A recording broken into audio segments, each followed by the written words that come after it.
দেখুন, হিয়ারিং নিয়ে তো সারা বাংলায় সমস্যা। সেক্ষেত্রে আজকে যে আমাদের জাঙ্গিপাড়া ব্লকের প্রত্যেকটা জিপির মধ্যে সবথেকে ফুরফুরা শরীফ, যেখানে আমাদের 18,000 ভোটার, তার মধ্যে 13,000 ভোটারকে হিয়ারিং নোটিশ ডাকা হয়েছে।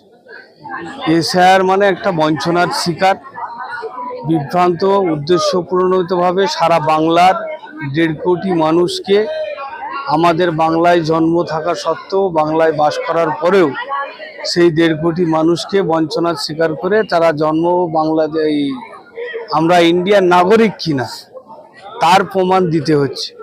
অথচ ভারতবর্ষের নরেন্দ্র মোদী যে আমাদের ভোটে জিতেছে, যে আমাদের ভোটে প্রধানমন্ত্রী হয়েছে, তেনার শিক্ষাগত যোগ্যতা চেক করার জন্য যখন আমাদের আরটিআই করা হচ্ছে, সদুত্তর কিছু নেই। কিন্তু আমরা সাধারণ জনগণ, সাধারণ ভোটার হিসাবে বাংলার 1.5 কোটি ভোটারকে লজিক্যাল ডিস্টেন্সের নাম করে আজকে মানে পেরেশানি করা হচ্ছে।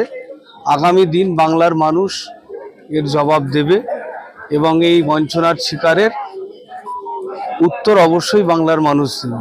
এটা আমাদের ওই বন্ধুরা আছে বিএমআর ফাউন্ডেশন, শেখ মঈনুদ্দিন আর ইমতাজের উদ্যোগে প্রতিদিনই মানুষের দেয়া হয়, সেই তাদেরই উদ্যোগে আজকেও দেওয়া হয়েছে, আগেও দেওয়া হয়েছে। সেই হিসাবেই দেওয়া হচ্ছে যাতে সাধারণ মানুষ দীর্ঘক্ষণ 2 ঘন্টা 3 ঘন্টা 4 ঘন্টা লাইনে থাকার জন্য, তারই একটা সাধারণ ক্ষুদ্রতম প্রয়াস। সরকারি কর্মী হিসাবের বিষয় নয়, আমি একজন সাধারণ ভোটার হিসাবেও আমাকে ডেকেছে এবং ফুল ফ্যামিলিকেও আমাকে ডেকেছে। এবং সরকারি বছরে নয়, বিশেষ করে মাইনরিটি সম্প্রদায়কেই বেশি করে ডাকা হয়েছে। সেই হিসাবেই তার মধ্যে আমাদের ফুরফুরার 15খানা মাইনরিটি বুথ আছে। সেই 15টা মাইনরিটি বুথে সব থেকে বেশি 70% 80% করে ডাকা হয়েছে। না, এটা তো আমরা অবশ্যই বঞ্চনার শিকার এবং উদ্দেশ্যপ্রণোদিতভাবে মুসলিম সম্প্রদায়ের প্রতি বিজেপি সরকার এটা বঞ্চনার শিকার করছে। এসআইআরের লাস্ট দিন হিয়ারিং শুনানির দিন আজকে শেষ জাঙ্গিপাড়া বিডিও অফিসে। এসআইআরের যে মানুষকে দীর্ঘদিন ধরে আপনার যে হ্যারাসমেন্ট করেছে, সেই হ্যারাসমেন্টে আর কি বলবো, সাধারণ মানুষ নাজেহাল এতে। কিন্তু আমরা 24 তারিখ থেকে বিআরএম সেবা ফাউন্ডেশন আমরা সাধারণ মানুষের পাশে ছিলাম। আমরা কথা দিয়েছিলাম যে আজ পর্যন্ত 1 তারিখ পর্যন্ত আমরা জাঙ্গিপাড়া বিডিও অফিসে থাকবো। আমরা বিআরএম সেবা ফাউন্ডেশনের যে সমস্ত পরিবার আছে তারা সকলে, আমাদের যারা আছে পরিবারের ছেলেরা, ওরা সময় নষ্ট করে এসেও এখানে প্রত্যেকের মানুষের যতটা হোক বিভিন্ন ধরনের চেষ্টা করেছে। তা আবার 14 তারিখে ফাইনাল একটা লিস্ট বেরোবে এবং আমাদের এই ফাইনাল লিস্টে নির্বাচন কমিশনার প্ল্যান মাফিক একটা সম্প্রদায়ের মানুষকে এবং যারা আপনার এই কাগজপত্র সম্পর্কে খুব একটা সচেতন নয়, গ্রামের খেটে খাওয়া মেহনতি মানুষ, তাদেরকে ডিফল্ট ভোটার করে নির্বাচন কমিশনার প্ল্যান মাফিক ভোটটা ঘোষণা করে, আমার যেটা অনুমান হচ্ছে বা যে চিত্র বলছে, কেন নির্বাচন কমিশনার নিরপেক্ষভাবে কাজ করছে না। কোনো একটা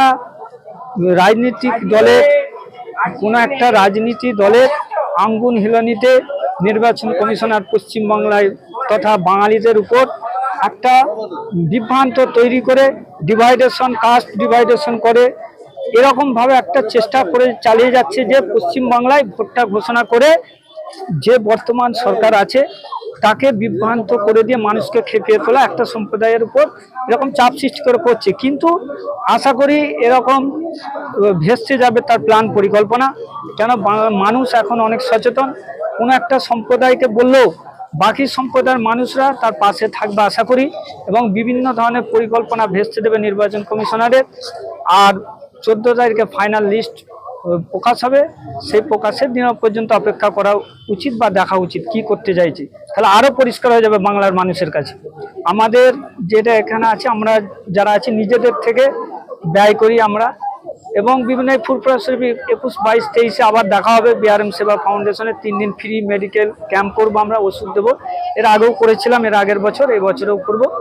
এটা আমাদের প্রতিজ্ঞা আছে, এটা মানুষ সেবা আমাদের 23 সাল থেকে 2023 থেকে বিভিন্ন ধরনের এনজিও ন্যাশনালাইজ এনজিও আমরা ছিলাম, বিভিন্ন জায়গায় যেতাম, কিন্তু আমরা যখন দেখলাম যে এরকম বড় থেকে আমরা একটা প্ল্যাটফর্ম দরকার, প্ল্যাটফর্ম তৈরি করে আমরা গভর্নমেন্টের থেকে রেজিস্ট্রেশন নিয়েছি, বিআরএম সেবা ফাউন্ডেশন নামে রেজিস্ট্রেশন নিয়ে আমরা বিভিন্ন জায়গায় কাজ করছি এবং আগামী দিন আরো পরিকল্পনা আছে, সেটা সময় কথা বলবে, সময় আমরা যেখানে বিআরএম সেবা ফাউন্ডেশন প্রতিষ্ঠা করেছি।